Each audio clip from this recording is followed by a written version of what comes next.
అందరికీ నమస్కారం అండి. ఈరోజు ఈ ఇంటర్వ్యూ మనందరి వెల్త్ గురించి. అంటే మన దగ్గర ఒక రూపాయి ఉంటే ల్యాండ్ మీద ఇన్వెస్ట్ చేయాలా? అదే ఈఎంఐలో మనకి ఆర్‌డీ వేసి గోల్డ్ కొనాలా? అసలు మన ఫ్యూచర్ కోసం ఒక రూపాయి ఎక్కడ ఇన్వెస్ట్ చేయాలి? రిటర్న్స్ ఎలా ఉంటాయి? ఎక్కడ ఇన్వెస్ట్ చేస్తే మనం నష్టపోతాం? ఇలాంటి ఇంపార్టెంట్ పాయింట్స్‌ని ఈరోజు మీకు అందించబోతున్నాను. Today is our special guest Factor Lab Capital founder Sudhanshu garu మనతో పాటు ఉన్నారు. ముందైతే వెల్కమ్ చెప్పేద్దాం. సుధాంశు గారు నమస్కారం అండి. నమస్కారం అండి. నేను మీ ఇంటర్వ్యూ అన్నప్పుడు ఫస్ట్ నాకే ఉపయోగపడుతుంది అనిపించింది యాక్చువల్గా. ఎందుకంటే శాలరీ వస్తూ ఉంటుందో పక్క నుంచి, ఖర్చులు పెడుతూ ఉంటాయి. ఒక రూపాయి పక్కన పెడదామంటే ఇంతకుముందు ప్రీవియస్గా ఎఫ్డీస్ చేసేదాన్ని. అంటే ఆర్డీ కట్టేదండి. పోస్టల్ డిపార్ట్మెంట్లో కానీ బ్యాంక్లో కానీ చిన్న చిన్న 5,000 10,000 కరెక్ట్. అలాంటివి ఆర్డీ కట్టి సంవత్సరం పాటు ఒక అమౌంట్ అవుతుంది కదా, ఆ అమౌంట్ని తీసుకెళ్ళి బ్యాంక్లో ఎఫ్డీ వేసేదాన్ని. ఆ వచ్చే ఇంట్రెస్ట్కి ఏదో చిన్న చిన్న ఖర్చులు వెళ్తూ ఉండేవి. సో కానీ ఇప్పుడు ఎఫ్డీ వేస్తే అది ఎందుకు పనికిరాట్లేదు, వచ్చే ఇంట్రెస్ట్ సరి కదా, మనం ట్యాక్సేషన్ కూడా చాలా డిడక్ట్ అయ్యి వస్తుంది. అది అసలు ఎందుకు పనికిరాట్లేదు వచ్చే డబ్బులు, 1000 రూపాయలు 1500. నాకు అనిపించింది నిజంగానే మన దగ్గర ఒక రూపాయి ఉంటే ఇంకొక రూపాయిని పుట్టించడం ఎలా అనేది నిజంగా నాకు తెలియదు. సో మీతో కాన్వర్జేషన్కి ముఖ్య కారణం ఏంటంటే నాలాంటి వాళ్ళ కోసం. సో యాక్చువల్లీ మీరు ఎస్పెషల్లీ ఫ్యాక్టర్ ల్యాబ్ క్యాపిటల్ని స్థాపించడానికి ముఖ్య కారణం ఏంటంటే ఏం చెప్తారు? చాలా థ్యాంక్స్ అండి. మీరు చెప్పింది 100% వాస్తవం. నేను ఒక ఇంగ్లీష్ సేయింగ్ చెప్తానండి. ఏంటంటే ship is safest near the harbour.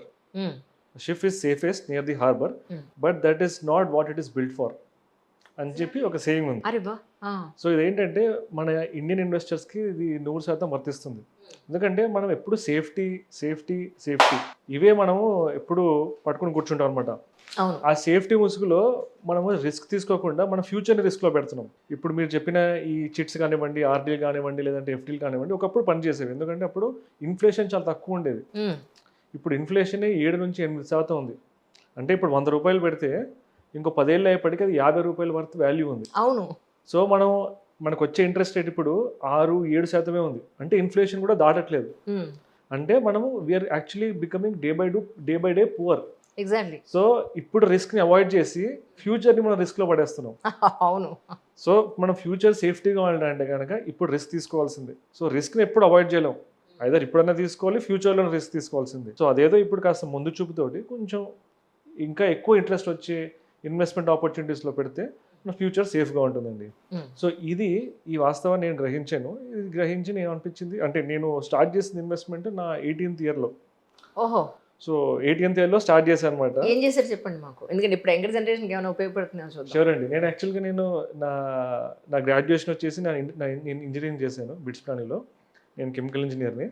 అయితే ఆ కెమికల్ ఇంజనీరింగ్ చదువుతున్నప్పుడు ఒక అన్టోవర్డ్ ఇన్సిడెంట్ జరిగింది. మా నాన్నగారు కాలం చేశారనమాట. అయితే మా మదర్ మీదే ఎక్కువ ఆధారం పడింది అనమాట, డిపెండెన్సీ. అయితే నేను ఎట్లాగైనా హెల్ప్ చేయగలుగుతానా, అప్పుడు ఇంకా ఫస్ట్ ఇయర్ ఇంజనీరింగ్లో. ఫీజు మీకు తెలిసిందే ఎక్కువ ఉంటాయి. పై చదువులు ఇంకా చదవాలని ఉంటుంది, అబ్రాడ్కి వెళ్ళాలి పిల్ల అని, మళ్ళీ చెల్లెలు ఉంది. సో ఏదో హెల్ప్ చేద్దాము, అప్పటికి జాబ్ చేయలేను కాబట్టి ఇన్వెస్టింగ్ ఈ ట్రేడింగ్ గురించి తెలుసుకోవడం మొదలుపెట్టానండి. అప్పుడు ఇది 2007 2006 ఆ టైంలో. అప్పుడు స్లోగా ఇన్వెస్ట్మెంట్ చేస్తున్నాను, పడుతున్నాను, లేస్తున్నాను, ఏదో కింద మీద పడుతున్నా. కానీ 2008 నుంచి 2014 వరకు ఏం చేయలేదు నేను. రిటర్న్స్ ఓకే ఎంత ఉందో అంతే ఉండింది. కానీ ఆ కంపౌండింగ్ అనేది 2014 నుంచి స్టార్ట్ అయిందండి. 2014 నుంచి స్టార్ట్ అయ్యి 2020 టైంకి వచ్చేప్పటికి నేను ఫైనాన్షియల్గా ఇండిపెండెంట్ అవ్వగలిగాను. అంటే షేర్స్లో పెట్టారా? ఈక్విటీస్లో, మ్యూచువల్ ఫండ్స్లో, వాటిలో పెట్టాను అనమాట. ఓకే. సో ఇది నేను ఏదైతే తెలుసుకున్నానో నా స్వతహాగా నేను ఇన్వెస్ట్మెంట్ చేస్తూ గత 12 ఏళ్ళగా, ఇది వేరే వాళ్ళకి ఎందుకు చెప్పకూడదు, వేరే వాళ్ళని ఎందుకు చైతన్యపరచకూడదు, వాళ్ళకి ఈ ఫైనాన్షియల్ ఫ్రీడమ్ చాలా అవసరం ఇప్పుడు. ఎందుకంటే ఇప్పుడున్న ఈ జాబ్ మార్కెట్లో ఈ ఏఐ వల్ల, లే ఆఫ్స్ వల్ల జాబ్స్ గ్యారంటీ లేదండి ఇప్పుడు. అబ్సల్యూట్లీ. 2-3 ఇయర్స్కే జాబ్ లే ఆఫ్స్, లేదంటే స్కిల్స్ మారిపోవడము, ఇలా చాలా జరుగుతున్నాయి. సో ఫైనాన్షియల్ ఇండిపెండెన్స్ ఇప్పుడు చాలా అవసరము, ఎస్పెషల్లీ ఈ టైమ్స్లో అని చెప్పనేసి ఆ రీజన్ కోసం ఫ్యాక్టర్ ల్యాబ్ పెట్టాల్సి వచ్చిందండి. అంటే నాకు అనిపించేది ఏంటంటే, మీరు ఇందాక మాట అన్నారు, ఈ వీడియో పర్టికులర్గా ఈ ఏజ్ నుంచి ఈ ఏజ్ వరకు, ఏ తర్వాత ఒక 60sలోనో ఎప్పుడో వాళ్ళు మార్కెట్లో వాళ్ళ దగ్గర ఉన్న అమౌంట్తో కూడా వాళ్ళు ఇన్వెస్ట్ చేసుకోవచ్చు కదా. చేసుకోవచ్చు. మరి ఆ మాట తప్పు కదా? చేయొచ్చు ఖచ్చితంగా. కానీ నా ఉద్దేశం ఏంటంటే మొక్క ఇవ్వగానేది మానే సో యూస్ టు అవ్వాలి కదా. అది అవ్వాలి. Right right right. అంటే మీ సలహా తీసుకుంటే పెద్ద కష్టం కాదేమో అని నా ఉద్దేశం. కరెక్ట్ తప్పకుండా. దట్స్ వెరీ నైస్ అండి. యాక్చువల్ నిజానికి అంటే మీరు ఎప్పుడు రిలీజ్ అయ్యారు? మీ పేరెంట్స్ అప్పుడు వాళ్ళ ఇన్వెస్ట్మెంట్స్ కానీ వాళ్ళ సేవింగ్ కానీ మీరు చూసుంటారు. చూసాం. అప్పుడు ఎలా ఉండేది, మీరు ఎలా దాని నుంచి నేర్చుకున్నారు, అసలు మీరేం నేర్చుకున్నారు ఆ సిచ్యువేషన్స్ నుంచి అంటే ఏం చెప్తారు? అంటే నేను మా ఇంట్లో వాతావరణం చూస్తే అంటే ఎక్కువ మటుకు రియల్ ఎస్టేట్ లేదా గోల్డ్ దానిలో ఉండేది. షేర్స్ అంటే గ్యాంబ్లింగ్, జూదం లాగా ట్రీట్ చేసేవాళ్ళు. అవును. సో మనము పేపర్ ఓపెన్ చేసినప్పుడు బిజినెస్ టైమ్స్లో షేర్స్ చూస్తుంటే దేని చూస్తున్నారా తప్పుగా అనుకునేవాళ్ళు. సో అలాంటి పరిస్థితుల నుంచి ఇప్పుడు వాళ్ళకి ఎక్స్ప్లెయిన్ చేసి దీనిలో చేయడం జూదం కాదు, ఇది ఒక విద్య, ఇది ఒక ఆర్ట్, ఏదో ఒక సైన్సే, దానిలో చాలామంది పెట్టుబడిదారులు ఉన్నారు. ఎంతో ఇప్పుడు మన Indian capital markets one of the largest in the world అండి. బిఎస్సి కానివ్వండి, సెన్సెక్స్, ఎన్ఎస్సి కానివ్వండి. కానీ ఇప్పటికీ షేర్స్ లో ఇన్వెస్ట్ చేయాలంటే అది పెద్ద గ్యాంబ్లింగ్ అంటున్నారు. రావచ్చు రాకపోవచ్చు, లేదా ఎక్కువ వెళ్ళి వెయిట్ చేయాలి. కరెక్ట్. ఇంట్రాడే చేస్తే ఎంత లాస్ అయిపోతామో మనకు తెలియదు, లాంగ్ టర్మ్ తీసుకుంటే ఏం ఉపయోగం ఉంటుందిలే, ఏం జరుగుతుందేమో తెలుసులే, కరెక్ట్ అండి, వేస్ట్ ఇది అనుకుంటారు. యాక్చువల్లీ ఇది మీరు చెప్పింది 100% కరెక్ట్. గ్యాంబ్లింగ్ ఎందుకు అనుకుంటారంటే అండి, ఇప్పుడు ఇదే మనీ సపోజ్ ఒక 10 లక్షలు అనుకోండి, లేదా ప్లాట్లో పెట్టారు, లేదా గోల్డ్లో పెట్టారు, ఇంకో ఈక్విటీస్లో ఉన్నాయి అనుకోండి. ఈ ప్లాట్లో పెట్టినప్పుడు మనకి ప్రతిరోజు ఆ ప్లాట్ విలువ ఎంత అయింది అని తెలియదు. ఈరోజు పెరిగిందా, రేపు తగ్గిందా, ఈ 10 లక్షలు పెడితే మరుసటి రోజు నాకు 11 లక్షలు అయిందా, 9,90,000 పడిపోయిందా అని మనకి ఎవరు వచ్చి చెప్పరు. ఇది అదృష్టమో దురదృష్టమో స్టాక్ మార్కెట్ ప్రతిరోజు మనకు కనిపిస్తుంది ప్రైస్. ఆ ప్రైస్ కనిపించడం వల్ల మనం ఇది చూసి గ్యాంబ్లింగ్ అనుకుంటాం. ఇదే పద్ధతి ప్లాట్లో పెట్టినట్టే ఈ ఈక్విటీస్లోనో షేర్లోనో కొని వదిలేస్తే అది ఇంకా రెట్టింతలు అవుతుంది.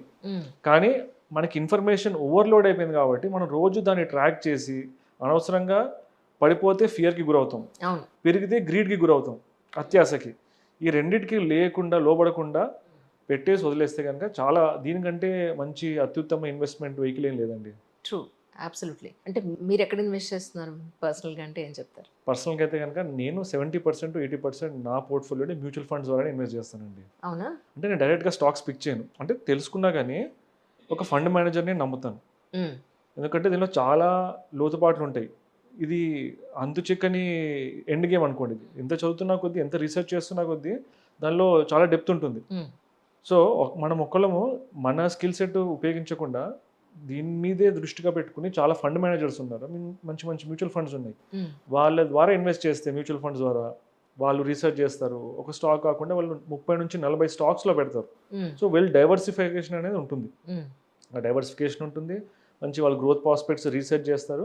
సో నన్ను అడిగితే కనుక చాలా మందికి 90% ఆఫ్ ది ఇన్వెస్టర్స్కి mutual funds is the better way to start. అంటే మీ ఉద్దేశ ప్రకారం ఇన్వెస్ట్మెంట్ పాయింట్ ఆఫ్ వ్యూలో బిగ్గెస్ట్ మిస్టేక్స్ అంటే ఏంటి? బిగ్గెస్ట్ మిస్టేక్ అంటే అండి, ఇందాక చెప్పినట్టు ప్రతిరోజు ట్రాక్ చేసుకుంటూ వెళ్ళడం అనేది బిగ్గెస్ట్ మిస్టేక్. అంటే మార్కెట్ మూమెంట్స్ని. ఎందుకంటారంటే ఇది ఇన్వెస్టింగ్ అనేది వ్యవసాయంలాగా చూడాలండి. ఇన్ఫ్యాక్ట్ నేను రెండింటికి మీకు ఒక మంచి లింక్ చెప్తాను. ఇప్పుడు వ్యవసాయం చేస్తున్న వాళ్ళు, ఫార్మర్స్ లేదంటే రైతులు, వాళ్ళు ఫస్ట్ సీడ్స్, మంచి విత్తనాలు సీడ్స్ వేసి ప్రతిరోజు దాన్ని వాటరింగ్ చేసి మంచి ఎండ వచ్చేలా చూసుకుని ఏదైనా కలుపు మొక్కలు తీసేసి ఏదన్నా పురుగు లేకుండా చేసుకుంటారు. ఇది ఒక ప్రాసెస్. ఇదంతా అయ్యి వాళ్ళకి ఫ్రూట్స్ రావడానికి కనీసం సంవత్సరం అలా పెడుతుందండి. మామిడి తోట అనుకోండి, ఏదన్నా అనుకోండి. ఇదంతా ఆ కష్టం చూసి ఆ ఫలితం వరకు వెయిట్ చేస్తారు వాళ్ళు. అలాగే ఉండాలి ఇన్వెస్టింగ్ కూడా. ఇప్పుడు సీడ్స్ వేసి రేపు పొద్దున్నకి తవ్వేసి ఎంత పెరిగిందని చూసుకుంటే అది ఇన్వెస్టింగ్ కదండి. అది కరెక్ట్. అలాంటి వాళ్ళకి ఖచ్చితంగా లాసే వస్తాయి. ప్రతిరోజు చూసుకోవడం వల్ల అది ప్రాబ్లం అవుతుంది. దీనిలో ఇన్వెస్టింగ్ అనేది ఒక పేషెంట్ గేమ్, చాలా పేషెన్స్తో కూడిన మంచి లాంగ్ టర్మ్ గేమ్. అది ఆ లాంగ్ టర్మ్ గేమ్ని ఆ లాంగ్ టర్మ్ దృక్కోణంలోనే చూడాలి. అది బిగ్గెస్ట్ ఇన్వెస్టింగ్. అందరూ షార్ట్ టర్మ్గా చూస్తారు.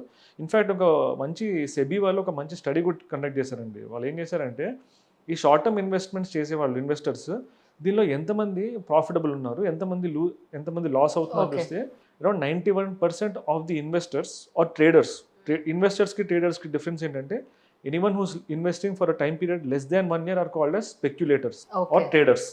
Anyone who's investing for more than 1 year are called as investors అండి. ఈ స్పెక్యులేటర్స్లో 91% మంది లాసెస్లో ఉన్నారు, 4% మంది బ్రేక్ ఈవెన్. ఆ రిమైనింగ్ మిగిలిన 5% మందే డబ్బులు చేసుకోగలుగుతున్నారు. In the trading. Right. So మనం అంత మంచి ఫర్టైల్ గ్రౌండ్ వదిలేసి ఇలాంటి షార్ట్ టర్మ్ ట్రేడింగ్ చేసుకోవడం ఇస్ ద బిగ్గెస్ట్ మిస్టేక్ అండి. యాక్చువల్లీ నేను ఒక 2 years బ్యాక్ ఒక కంపెనీ షేర్ తీసుకున్నాను. ఓకే. తీసుకున్న రోజున మీరు నమ్మరు, సెన్సెక్స్ ఎంత పీక్ వెళ్ళిందంటే ఆల్మోస్ట్ 30-40 రూపాయలు పైకి వెళ్ళింది. ఓకే. నేను తీసుకునే టైం తగ్గుతోంది, మళ్ళీ తీసుకున్న టైం మళ్ళీ పెరుగుతుంది. చూసి ఓ ఇంత ఫ్లక్చుయేషన్ ఉంది కదా, తీసుకుందామని తీసుకున్నాను. తీసుకున్న రోజు నుంచి 2 ఏళ్ల నుంచి అది పెరగనే లేదు. అస్సలు అది తగ్గుతూనే ఉంది. ఈ రోజుకి దగ్గర దగ్గర ఒక 2.5 లక్షల లాస్ లో నడుస్తుంది. అవునా? అందరూ అండం ఏంటంటే లేదు లేదు ఇది చాలా పెద్ద కంపెనీ, ఎందుకు వాడు ప్రైస్ పెంచట్లేదు అర్థం కావట్లేదు. బట్ వన్ ఫైన్ డే నువ్వు తీసుకున్న అమౌంట్కి వన్ ఫైన్ డే వస్తుంది, 2 ఏళ్ళు అయింది కదా ఉండు, ఇయర్ ఎండింగ్ వరకు అది 3 రెట్లు పెరిగే అవకాశం 100% ఉంది, వెయిట్ చేయి అంటున్నారు. సో వెయిట్ చేస్తే మంచిదంటారా, లేదంటే ఈ కాస్త లాస్లో తీసేయడం బెటర్ అంటారు? యాక్చువల్గా అడిగితే కనుక మనకి ఆ కంపెనీ గురించి పూర్తి అవగాహన ఉంటే, రీసెర్చ్ చేసి మన నమ్మకం ఉంటే ఉంచుకోవాలండి. లేదు నేను వేరే వాళ్ళ టిప్స్, వేరే వాళ్ళ మాటలు విని ఈ కంపెనీ కొన్నాను, అంతగా రీసెర్చ్ చేయలేదు అనుకుంటే కనుక కొంచెం లాస్కి అమ్మేయడం బెటర్. అంటే మనకి ఎలా అవుతుందంటే లాసెస్ ఆర్ డిస్ప్రపోర్షనేట్ అండి. మనకి 10% ఏదన్నా స్టాక్ పడింది అనుకోండి, 100 నుంచి 90 పడితే ఆ 90 నుంచి 100కి వెళ్ళడానికి మనకి కావాల్సింది 11% గెయిన్, అంతే కదండి. 100 నుంచి 80కి పడింది అనుకోండి, 20% పడితే ఆ 80 కాస్త మళ్ళీ తిరిగి 100కి వెళ్ళడానికి 25% గెయిన్ కావాలి. ఇదే ఎగ్జాంపుల్ 100 నుంచి 50కి పడితే 50% లాస్, 50 మళ్ళీ 100 అవ్వడానికి 200% గెయిన్ కావాలి. అంటే మనకి లాసెస్ పెరుగుతున్న కొద్దీ it will become disproportionate for us to gain. Right. So loss ఒకవేళ వస్తే కనుక త్వరగా కట్ చేసుకోవడం ఈజ్ అ బెటర్ ఆప్షన్. 10%, 11% దగ్గర కట్ చేసుకోవచ్చు. లేదు మీరు ఈ కంపెనీ గురించి బాగా డీప్గా రీసెర్చ్ చేశారు అనుకుంటే కనుక అలాంటప్పుడు జస్ట్ బై అండ్ హోల్డ్. అంటే ఎగ్జాక్ట్గా క్యాపిటల్ ఏం చేస్తుందంటే ఏం చెప్తారు? ఫ్యాక్టర్ ల్యాబ్ అండి, మేము ఇన్వెస్టర్స్కి ఎక్కడ ఇన్వెస్ట్ చేయాలి, ఎలా ఇన్వెస్ట్ చేయాలి, ఎప్పుడు ఇన్వెస్ట్ చేయాలి, ఎంత ఇన్వెస్ట్ చేయాలి, ఇది 4 అండి. 4 ఉంటాయి ఇన్వెస్ట్మెంట్లో. What to buy, when to buy, how much to buy and when to exit. Right. అందరూ వాట్ టు బై అందరు చెప్తారు, టిప్స్ వింటారు, కానీ ఎవరు ఈ చక్రవ్యూహం నుంచి బయట ఎలా పడాలి, వెన్ టు ఎగ్జిట్ ఎవరు చెప్పరు. అండ్ చెప్పినా కానీ ఎంత పెట్టాలి. సరే మీకు ఒక మంచి టిప్ చెప్పారు, ఈ పలానా స్టాక్లో పెట్టండి, రెండింతలు అవుతుంది చెప్పారు, కానీ మీరు వెళ్ళి 10,000 11,000 పెట్టారనుకోండి, అది 2 రెట్లయినా కానీ మన జీవితంలో పెద్ద మార్పు రాదు. ఆ 20,000 తోటి మనం ఏమి ఇల్లు కట్టలేము, ఇప్పుడున్న కాస్ట్లో బంగారాలు కూడా కొట్టలేము. ఒకవేళ మంచి ఇన్ఫర్మేషన్ వచ్చి మంచి రీసెర్చ్ చేసినప్పుడు ఆ మనీ కూడా మనం అంతగా పెట్టాలి. కరెక్ట్. సో దానికి కావాలంటే కన్విక్షన్ కావాలి. ఈ కన్విక్షన్ ఎవరు చెప్తారు? ఎవరైనా రీసెర్చ్ చేసి అడ్వైస్ చేసి ఇలా పెట్టండి, ఇది చేంజింగ్ అవుతుంది, లైఫ్ చేంజింగ్ అవుతున్నప్పుడు ఆ what to buy, how much to by కూడా చెప్పగలగాలి. So we provide all these 4 అండి. That's amazing. అంటే మినిమం టు మినిమం ఎంత నుంచి మనం ఇన్వెస్ట్ చేసుకోవచ్చు అని అంటే ఎంత కాలం తర్వాత ఎంత వస్తుంది అని అంటే ఏం చెప్తారు? అంటే మినిమం అంటే ఇప్పుడు mutual funds as low as 100 rupees చేసేయండి, యాజ్ లో యాజ్ 100 రూపీస్ చేయొచ్చు. నేను చాలా మంది చూశాను, అంటే మా క్లయింట్స్ కూడా ఉన్నారు.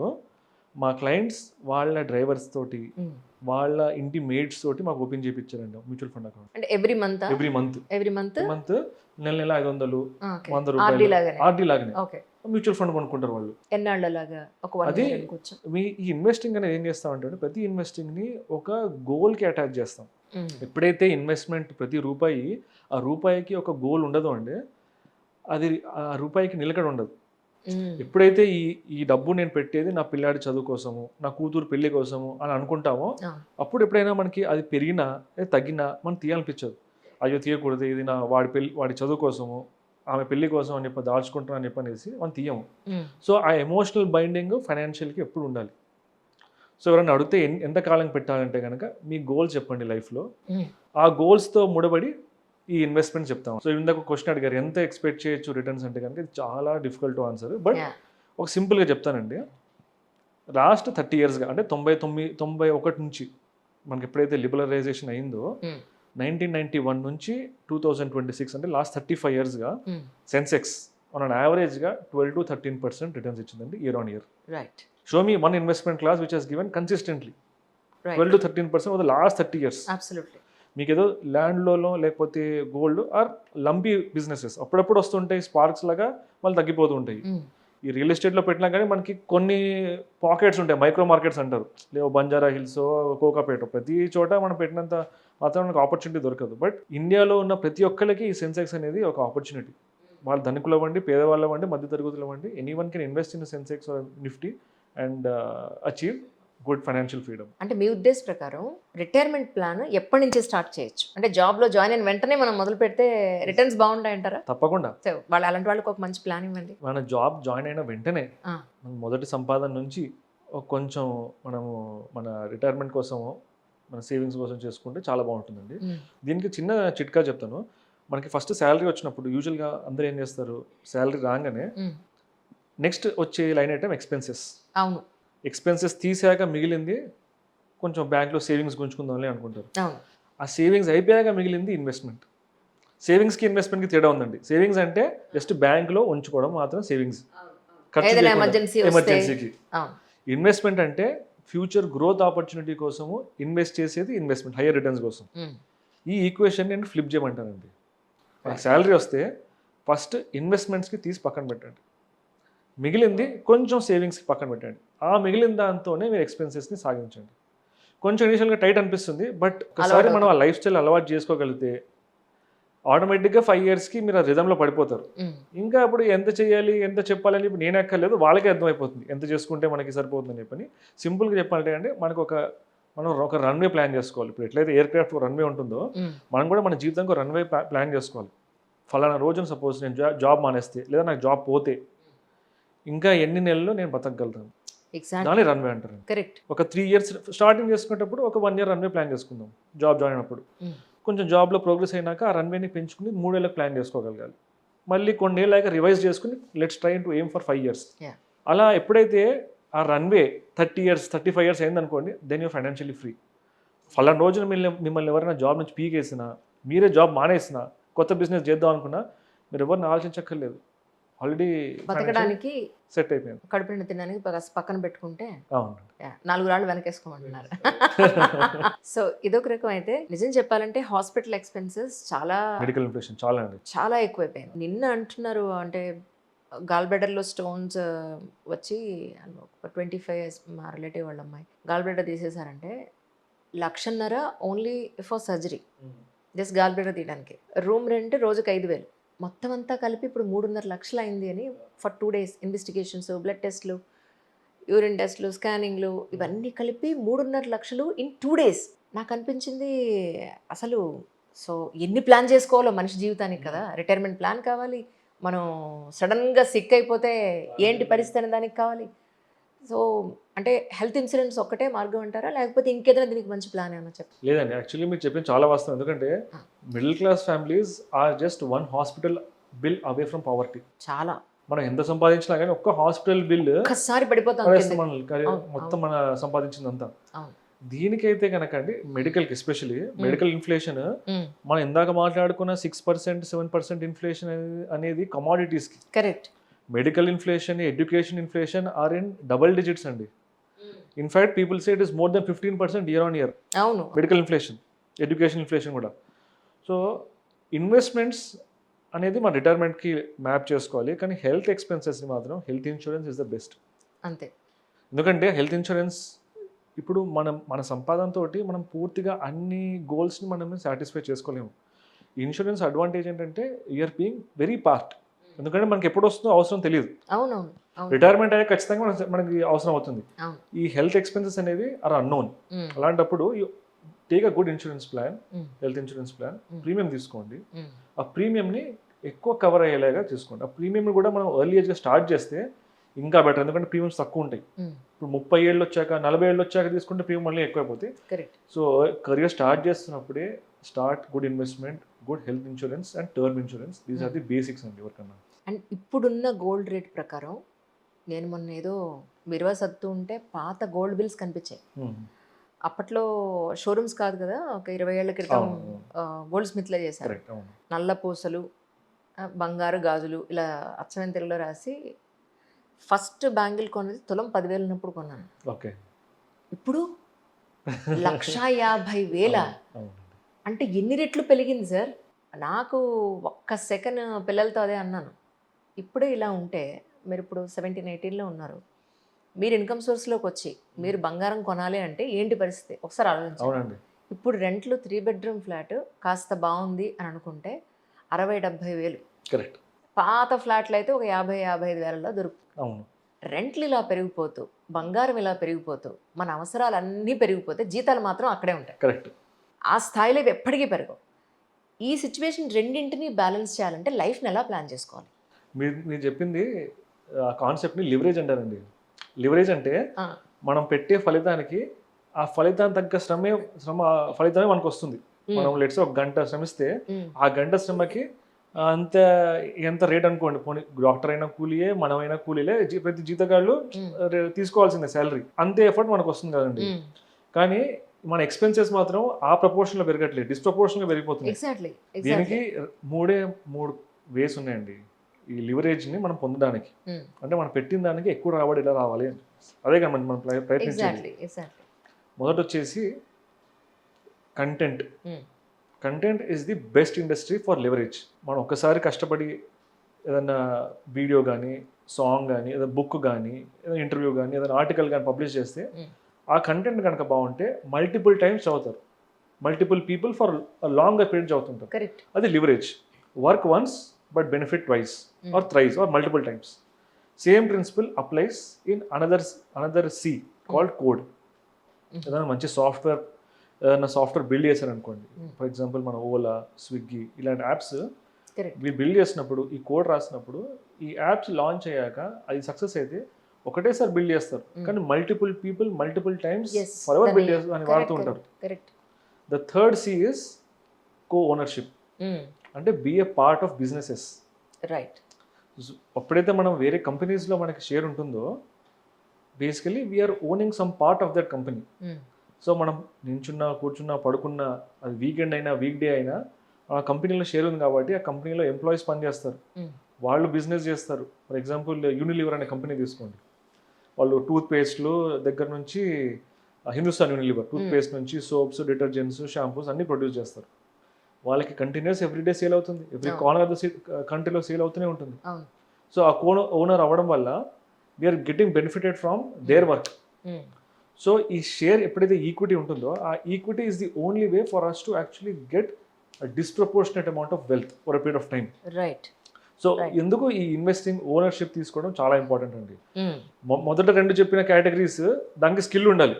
అంటే మనకంటూ స్కిల్ ఉండాలి, మంచి సాహిత్యమో, సింగింగో, డ్యాన్స్ ఏదో ఒకటి ఉండాలి. సెకండ్ ఏదంటే ఈ సాఫ్ట్వేర్ బిల్డ్ చేసే స్కిల్ ఉండాలి. కానీ థర్డ్ దానికి అంత స్కిల్ అవసరం లేదు.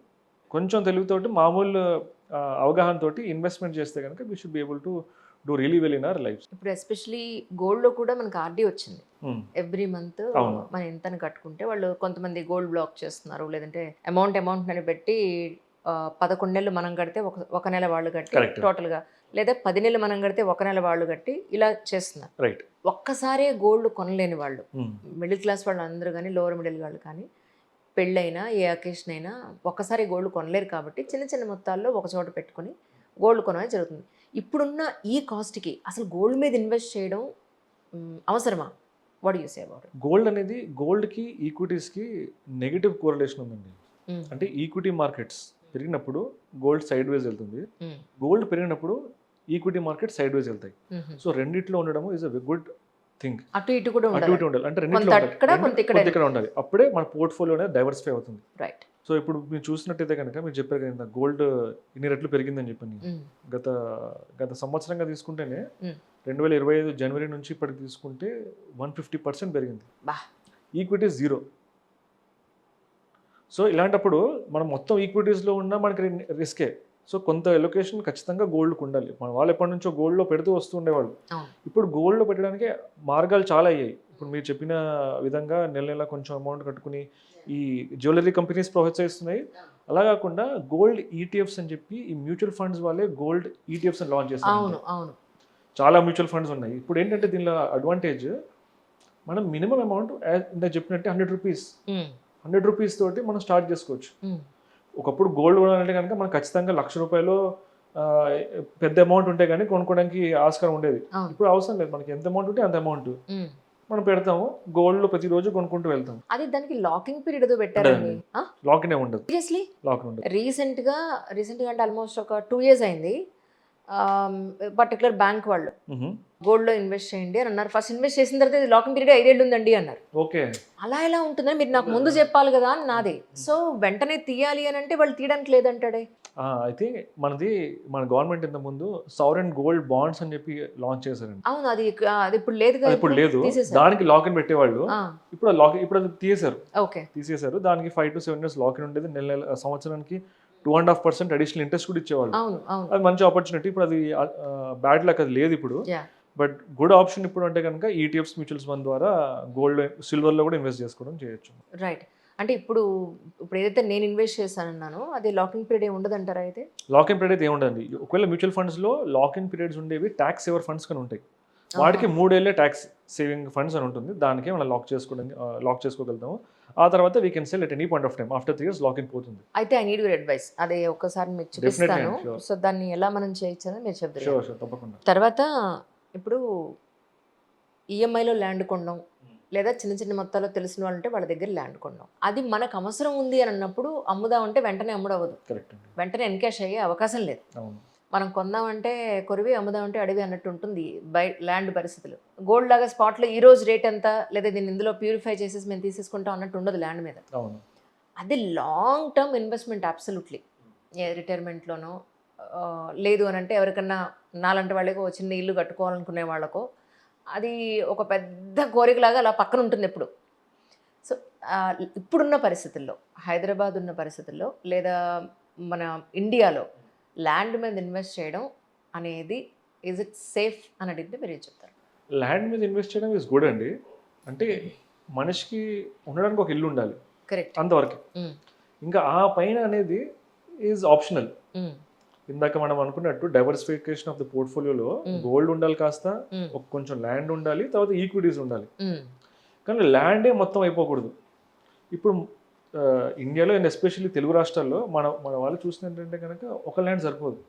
ఒక ల్యాండ్ అయ్యాక ఇంకో ప్లాట్ అయ్యాక ఇంకో అపార్ట్మెంట్, మల్టిపుల్ అపార్ట్మెంట్స్, మొత్తం అంతా అపార్ట్మెంట్స్ ల్యాండ్తో లాక్ చేసేసుకుని దానికి ఈఎంఐలు కట్టుకుంటూ జీవితం అంతా ఒక జనరేషన్ ఈఎంఐలు కడతారు, ఇంకొక జనరేషన్ రెంట్ల మీద ఆస్వాదిస్తూ ఉంటారు.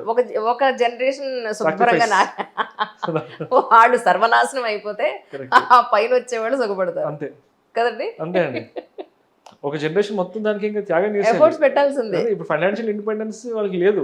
అదే వాళ్ళు జాబ్ మారుదామన్నా మానలేరు. ఇంకా నా వల్ల కావట్లేదు, నేను కొత్త బిజినెస్ స్టార్ట్ చేద్దాం అనుకుంటాను, నాకు కొంచెం బ్రేక్ కావాలన్నా బ్రేక్ తీసుకోలేరండి వాళ్ళు. సో వాళ్ళు లాక్ అయిపోతారు. వాళ్ళకి పని చేస్తున్నారో బ్యాంక్స్ కోసం పని చేస్తున్నారో అర్థం కాదు, ఎందుకంటే ఈఎంఐలు కట్టుకుంటూ వెళ్ళాలి. సో ఒకటి వరకు ఓకే, ఇంకా అంతకు మంచి వర్క్ అయితే కనుక it is not advisable to lock in. Plus ల్యాండ్లో మనకి చాలా హిడెన్ కాస్ట్ ఉంటాయి, మనకు కనిపించవు. రిజిస్ట్రేషన్, దాని మెయింటెనెన్స్, టెనెంట్స్ వేకెట్ అయితే మళ్ళీ మార్చడాలు, పెయింట్స్, మళ్ళీ బ్రోకర్స్ వాళ్ళకి ఇవ్వడాలు. కొత్తగా మీకు వచ్చింది తెలీదా? 1 month రెంట్ మేము ఉంచేసుకుంటామండి, మేము పెయింట్స్ రిపేర్స్ అవి, ఇది కొత్తగా అంటున్నారు. అవును. నేను అన్నాను ఏమండి, ప్లస్ ఇదొకటైతే ఇంకొకటి ఎవ్రీ ఇయర్ 10%, 5% హైక్ అంటే ఇంట్లో ఏం పెరుగుతున్నాయి? ఏం పెరగట్లేదు. ఇప్పుడు ఈ రోజు 60,000, 70,000తో ఉన్న ఫ్లాట్ నెక్స్ట్ ఇయర్కి 10% అంటే 77,000, ఆ పైన 77 + 7 84. ఇలా పెరుగుతూ పోతే నెవర్ ఎండింగ్ స్టోరీ కదండి. దీన్ని ఎందుకు ఎవరు మాట్లాడరు నాకు ఎప్పటికీ అర్థం కాదు. మరి మాకైతే జీతాలు 10% కూడా పెరగట్లేదు, దీన్ని ఎవరు ఎందుకు క్వశ్చన్ చేయట్లేదు? దీన్ని ఎలా ఫేస్ చేయాలంటే ఏం చెప్తారు మీరు? అంటే అదే మెయిన్ ప్రాబ్లం అండి. ఇప్పుడు మనము టెనెంట్స్ పాయింట్ ఆఫ్ వ్యూ కాకుండా ఓనర్స్ పాయింట్ ఆఫ్ వ్యూ ఆలోచిస్తే, వాళ్ళేమో కోట్లు తెచ్చుకుని లోన్లు తీసుకున్నారు, వాళ్ళు ఈఎంఐలు తీరట్లేదు, వాళ్ళు 30 ఏళ్ళు ఈఎంఐలు కట్టుకుంటూ ఉండాలి. ఈఎంఐ సపోజ్ 2 కోట్ల ప్రాపర్టీ అనుకోండి, 2 కోట్ల ప్రాపర్టీకి 1,40,000 నుంచి 1,50,000 వరకు ఉంటుంది ఈఎంఐ.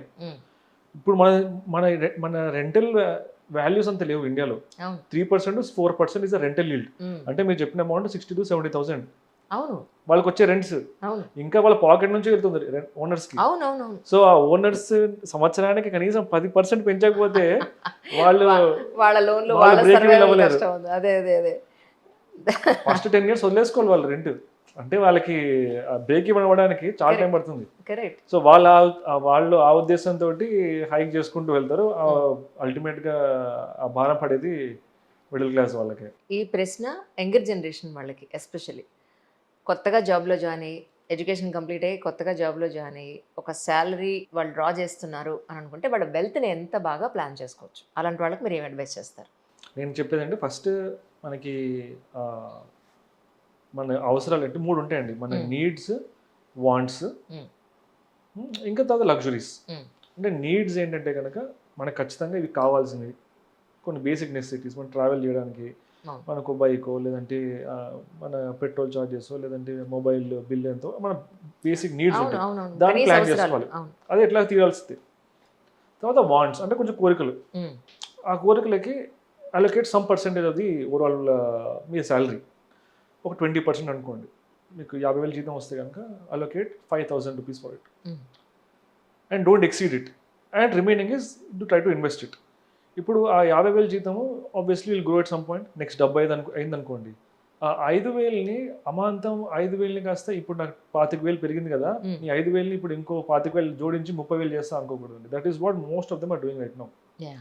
వాళ్ళ life style is growing again more than their incomes. Mm. So దాన్ని లైఫ్ స్టైల్ క్రీప్ అంటారు. Right. సో ఆ ప్రపోర్షనేట్ మెయింటైన్ చేసుకుంటూ వెళ్తే అది ఫైన్ బ్యాలెన్స్. Mm. మనకి ఎంతైతే శాలరీ పెరుగుతుందో అంతే మన స్పెండ్స్ కూడా పెరగాలి. Right. Not more than what your actually earning. Mm. That is a right way. And balance ఏదైతే మిగులుతుందో అలొకేట్ ఫర్ ఇన్వెస్ట్మెంట్స్. Mm. ఇన్వెస్ట్మెంట్స్లో we get higher returns around 12-13% అట్లా ప్లాన్ చేసుకోవచ్చు. నేను ఎక్స్ట్రా ఆర్డర్ కూడా చెప్పట్లేదు. Right. మన లక్ బాగుంటే వస్తుంది. But that leave it to God, leave it to market. Mm. Be don't expect extra too much returns. Mm. Have a reasonable expectation of 12-13% Right. and start to invest. Over a period of time, you will see wealth. There's a rule of 72 అండి. Mm. The 72ni, if you divide by the returns that you're getting, Mm. you will get in how many number of years that money will get doubled. Okay. 72ni, let's say మనం divide by 12 చేసాం అనుకోండి, అంటే Okay. రఫ్గా 6 years. Okay. So 6 ఏళ్లలో double అవుతుంది. Mm. అదే 72ని let's say if your investing in FD అనుకోండి 7%, it will take 10 years to get Right. Double. Mm. So you can imagine అంటే మన మన మన ఫైనాన్షియల్ ఫ్రీడమ్ని మనం ముందుకు తెచ్చేసుకుంటున్నాం Mm. If your investing it wisely. Mm. So and శాలరీని కూడా పెరుగుతున్న కొద్దీ Mm. ఎక్కువ అమౌంట్ని ఇంకా ఇన్వెస్ట్ చేస్తుంటే కనుక we are actually increasing the runway Mm. And making the financial freedom too early. చాలా మందికి డౌట్ ఉంటుందంటే ఇండియాలో ఇన్వెస్ట్ చేయాలా, లేదంటే ఇప్పుడు అవుట్ ఆఫ్ ద కంట్రీలో చాలా వరకు ఇన్వెస్ట్మెంట్స్ వస్తున్నాయి. అంటే ఎలా ఈ ఇక్కడ ఆర్గానిక్ ఫార్మింగ్ చేసేయచ్చు, ఇక్కడ వచ్చే రెవెన్యూస్ మీకు ఇంత షేర్ ఇస్తాం. దుబాయ్లో ఇన్వెస్ట్ చేస్తున్నాం ఎగ్జాక్ట్లీ. సో ఇది ఎలా ప్లాన్ చేయాలి? నిజంగా మనం ఎక్కడ ఉంటాం, అక్కడ ఏం జరుగుతుందో తెలియదు. ఎలా నమ్మి ₹1 అవుట్ ఆఫ్ కంట్రీలో పెడతాం? మీరైతే ఇక్కడ ఇండియాలో ఇన్వెస్ట్ చేయడానికి మీరు అడ్వైస్ చేస్తారా, లేదా అబ్రాడ్లో ఇన్వెస్ట్ చేయడానికి మీరు అడ్వైస్ చేస్తారా? యాక్చువల్లీ ఇది చాలా మంచి క్వశ్చన్ అండి. ఎందుకంటే ఈ క్వశ్చన్ మన ఇండియన్స్కే కాదు, చాలా మంది ఎన్ఆర్ఎస్కి కూడా ఉంటుంది. అవును. ఎన్ఆర్ఎస్ అక్కడ సంపాదిస్తారు, Yeah.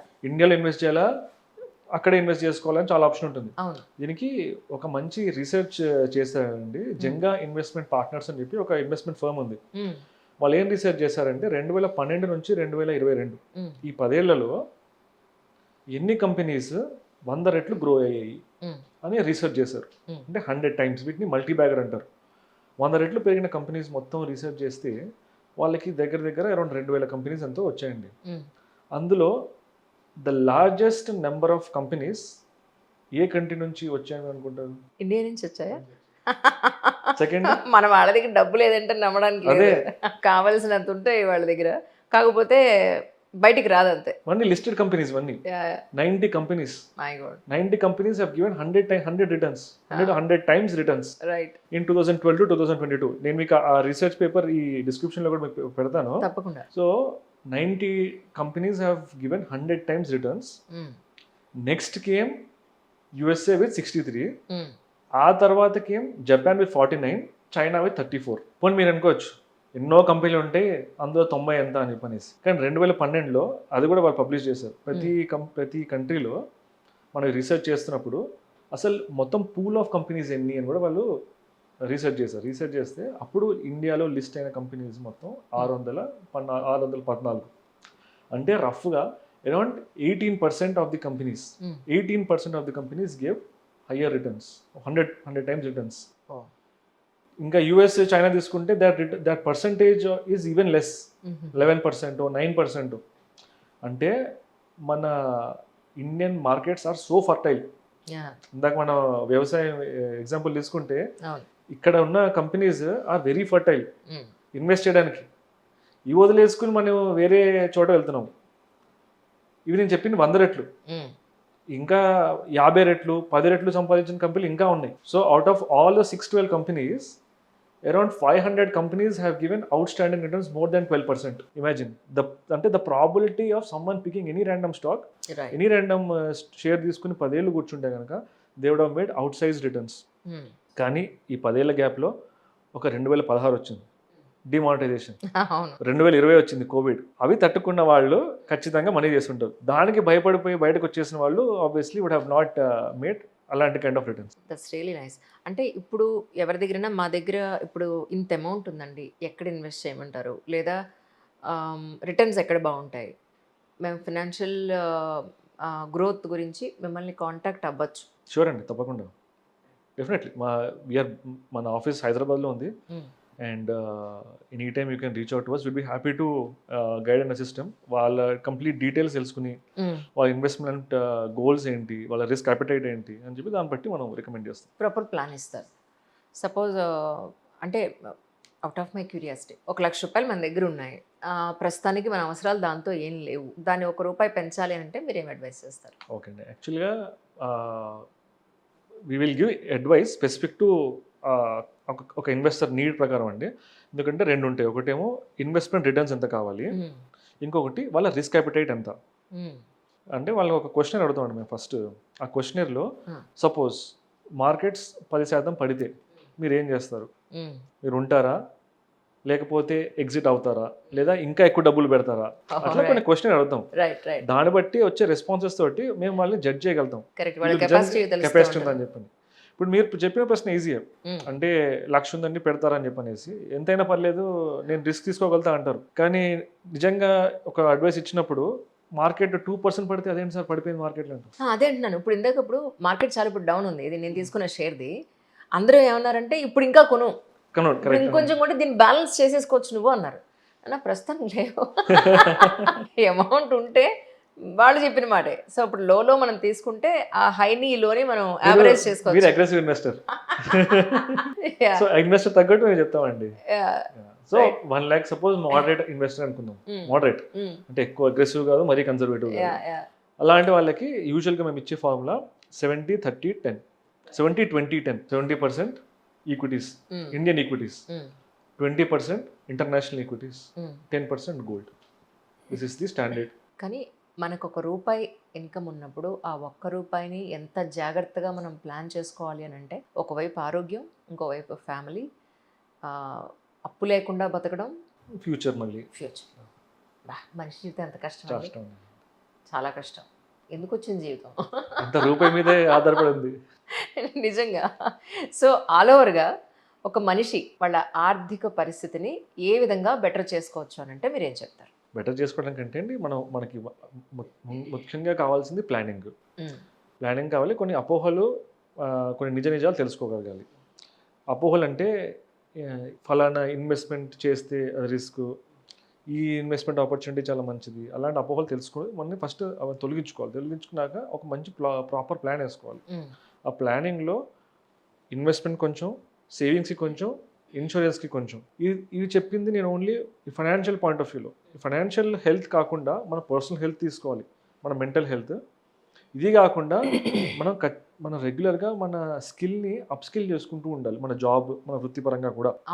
ఇవన్నీ చేసుకుంటే ప్రాపర్ ప్లాన్ చెప్పి అంటానండి. అంటే not only financial plan, health plan and self improvisation plan, అది కూడా ఉండాలి. ఈ పోటీ ప్రపంచంలో మనం నిలదొక్కోవాలంటే కనుక we should be upskilling continuous. అవును, ఎప్పటికప్పుడు అప్డేట్ అవుతూనే ఉండాలి. లైక్ సాఫ్ట్వేర్ వాళ్ళు ఎలా అయితే అప్డేట్ అవుతూ ఉంటారో, అవును, టెక్నాలజీ మారినప్పుడు వాళ్ళు కూడా అప్డేట్ అవుతూ ఉంటారు, అప్గ్రేడ్ చేసుకుంటూ ఉంటారు. అయితే మీరు చెప్పింది చాలా నిజం అండి. ఎందుకంటే నేను చూస్తుంటాను కదా, నేను చాలామంది క్లయింట్స్తో మాట్లాడుతున్నప్పుడు నేను గ్రహించింది ఏంటంటే, ఒకప్పుడు ఏదైనా స్కిల్ నేర్చుకుంటే దానికి టైం స్పాన్ చాలా విడిది ఎక్కువ ఉండేది. ఫర్ ఎగ్జాంపుల్ మన పేరెంట్స్ జనరేషన్ తీసుకోండి, వాళ్ళు గవర్నమెంట్ జాబ్స్లో పనిచేసేవాళ్ళు, బ్యాంక్స్లో పనిచేసేవాళ్ళు, టీచర్గా పనిచేసేవాళ్ళు.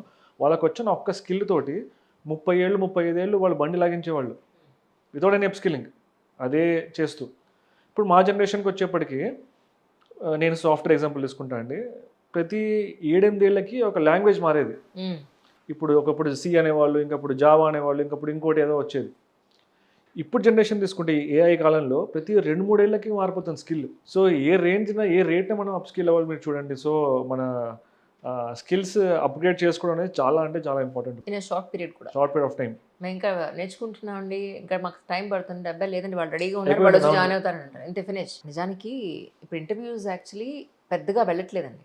ఒకనొకప్పుడు యూపీఎస్సీ సిరీస్ చేసినప్పుడు ఇలా అప్లోడ్ చేస్తే 6 లక్షల వ్యూస్ వచ్చాయి, రెవెన్యూ కూడా అలాగే ఉండేది. ఇప్పుడు అఫీషియల్గా యూట్యూబ్ వాడు రెవెన్యూ తగ్గించాడు, ఫేస్బుక్ వాడు నేను అంత ఇవ్వలేని వాడు అఫీషియల్గా డిక్లేర్ చేశాడు, ఇన్స్టాగ్రామ్ వాడు రెవెన్యూనే లేదు టు బి ఫ్రాంక్. ఇప్పుడు ఎంత ఏంటంటే ఇప్పుడు ఒకటే స్టోరీ, త్రివిక్రమ్ శ్రీనివాస్ అయితే ఒకలా డైరెక్ట్ చేస్తారు, స్క్రీన్ ప్లే వేరుగా ఉంటుంది. ఇప్పుడు స్క్రీన్ ప్లే మార్చాల్సి వస్తుంది, ఒక పాడ్కాస్ట్ మైక్ పెట్టాల్సి వస్తుంది, చక్ చక్ చక్ మన ఎడిటింగ్ మార్చాల్సి వస్తుంది. జనాలకు కాంటెంట్ అక్కర్లా, నువ్వు ఎలా ప్రజెంట్ చేస్తున్నావు అనేదే కావాలి. ఇది ఏదో చెప్పేస్తున్నాడు అంటారు, ప్రాక్టికల్గా ఇవన్నీ వర్కౌట్ అవుతాయా లేదా అనేది ఎవరూ చూడలేదు. Content is the hero ultimately. But కానీ ఇది ఎలా ఉంటుందంటే విశ్వనాథ్ గారి సినిమాకి ఆర్జీవి గారి సినిమాకి ఉన్నంత డిఫరెన్స్ ఉంటుంది. సో ఆ ప్రజెంటేషన్ ఏదైతే ఉందో అది ఇప్పుడు మారాల్సిన అవసరం వచ్చింది. సో అగైన్ మేము కూడా ఎంత మారాల్సి వస్తుందో, ఎడిటర్స్ కూడా ఎంత మారాల్సి వస్తుందో, కెమెరామెన్స్ కూడా ఎంత మారాల్సి వస్తుందో, అవునండి, మారుతున్న ప్రపంచానికి తగ్గట్టుగా అందరూ అప్గ్రేడ్ అవ్వాల్సి వస్తుంది. అబ్సల్యూట్లీ. అయినప్పటికీ మీకు కూడా ఫైనాన్షియల్గా ఏదైనా అడ్వైస్ కావాలన్నా డెఫినెట్గా కింద డిస్ప్లేలో వారి నెంబర్ ఇవ్వడం జరుగుతుంది. Thank you so much. Such a wonderful conversation. Thank you sir.